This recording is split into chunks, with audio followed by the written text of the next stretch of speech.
ओम क्रीं महाकाल्यै नमः। जयंती मंगला काली भद्रकाली कपालिनी दुर्गा शिवा क्षमा धात्री सुधा स्वाहा नमस्तुते। नमस्कार दर्शक बंधु, जय जगन्नाथ। मु आपण मानकर वास्तुविद ज्योतिर्विद डॉक्टर श्रीवत्स कड़ीरत्न आज आपण मान स्वागत जनाऊँगी आज सप्तांग कार्यक्रम को। दर्शक बंधु, आज हूँ मार्गशीर मास बिछा मास 22 दिन रही डिसेम्बर मास 7 तारिख, जहाँकि आप रविवार रही अर्थात सूर्यंकर बार। जहाँ पाखे ओडी फोर्स अच्छी आम साधारणतः सूर्य होती आमर आराध्य देवता। आज तांकर सुंदर बारटे आज श्री श्री महाप्रभुंकर लाल रंगरे घोड़ लगी रही। तृतीया तिथि रही संध्या 6:25 पर्यंत। आर्द्रा नक्षत्र रोचे प्रातः 6:13 पर्यंत। यहाँ पुनर्वसु नक्षत्र भोग हे रे रात्र 4:12 पर्यंत। मिथुन राशि चंद्रमा रही रात्र 10:38 पर्यंत। यापर कर्कट राशि को गमन करेंगे चंद्रदेव। शुक्ल जोग रही वाणिज्यकरण रही। रव्यंश आम जो देखा रविंर जो अंशात्म मान संक्रांतिर रवि संक्रमण ठारू आज पर्यंत जदि आम देखा रेकर्ड कराई 20 अंश 36 कला एवं 25 भी कला।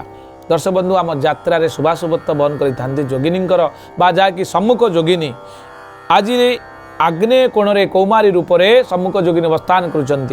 संध्या 6:25 पर नैऋत अर्थात गरुड़ासन बेश साउथ वेस्ट 2 to 5 डिग्री रे रोचंती सम्मुख जोगिनी। से दिग दिवा बेले निश्चित भाव में आप सतर्कता अवलंबन करेंगे।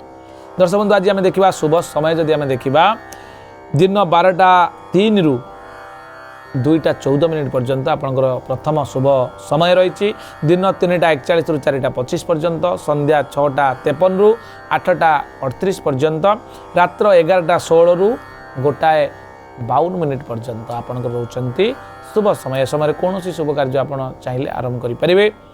चंद्रशुद्धि आम जो देखा मेष मिथुन सिंह कन्या धनु एवं मकर राशि जो व्यक्ति विशेष रहिले से चंद्रशुद्धि रही। कौन शुभ कार्य करने जो चंद्रशुद्धि आवश्यकता पड़े आज यही राशि मानकर अच्छी। दर्शक बंधु, घात चंद्र आम जो देखा कन्या राशि पुरुष बिछा कुंभ स्त्री मानकर घात चंद्र रही। घात बार आज जेहेतु रविवार मेष राशि आज घात बार रही। दर्शक बंधु, आम जो देखा निषेध खाद्य पोटल आ मूला आज दिन में खातु ना। आज जो पिलाटी जन्मग्रहण कर परिवार रे जन्मग्रहण कले तार ना कौन हम राशि कौन हम नक्षत्र कौन दिज्व ये एक अनेक गुड़े प्रश्न आप मन में आसे जहाँकि समाधान कर आज सप्तांग कार्यक्रम जो मैंने भी देखुं। आज जो पिला आप परिवार जन्मग्रहण कर तार आर्द्रा नक्षत्र मिथुन राशि हम 6/3 पिलाटी नरगण पाइब और तार ना देवाई चाहूले कर हर्षुकार कु घ ड आउ 6 अक्षर प्रथम अक्षर रे ना दे पारिबे। प्रातः 6:13 पर जदि कौन पिला जन्मग्रहण करुच्ची पुनर्वसु नक्षत्र मिथुन राशि हे 7/3 हे देवगण पाइब पिलाटी करे कारे के करे ओ कारे को एवं ह अक्षर तार नाम दियंतु।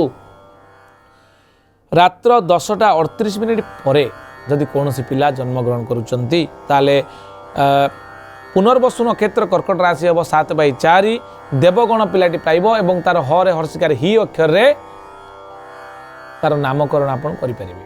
दर्शक बंधु, आज रविवार थिबारु पिलाटी सौभाग्यशाली हेब, धैर्यशाली हेब, स्वाभिमानी हेब, राजनेता हबार संभावना रही। गवर्नमेंट रिलेटेड कार्य करिवार संभावना यथेष्ट अधिक रही। मेष मीन ये जो 12टा मेष राशि ठारू मीन राशि पर्यंत आसन जानिबा चंद्रकुंडली अनुसार सम्यक राशिफल। दर्शक बंधु, मेष राशि धन लाभर जोग रही। वृष राशि आयहानि, मिथुन राशि सौख्यप्रद, कर्कट राशि आर्थिक हानि, सिंह राशि पदोन्नति, कन्या राशि सुसमाचार, तुला राशि कार्य सफल, बिचा राशि मनस्ताप, धनु राशि प्रीतिबुद्धि जोग, मकर राशि बंधु मिलन, कुंभ राशि मनांतर, मीन राशि अपमान जोग रही। ये संपूर्ण सूचना जहाँकि मेष राशि ठारू मीन राशि पर्यंत। आज एतिकी पुणी देखा आसंता काली। नमस्कार, जय जगन्नाथ।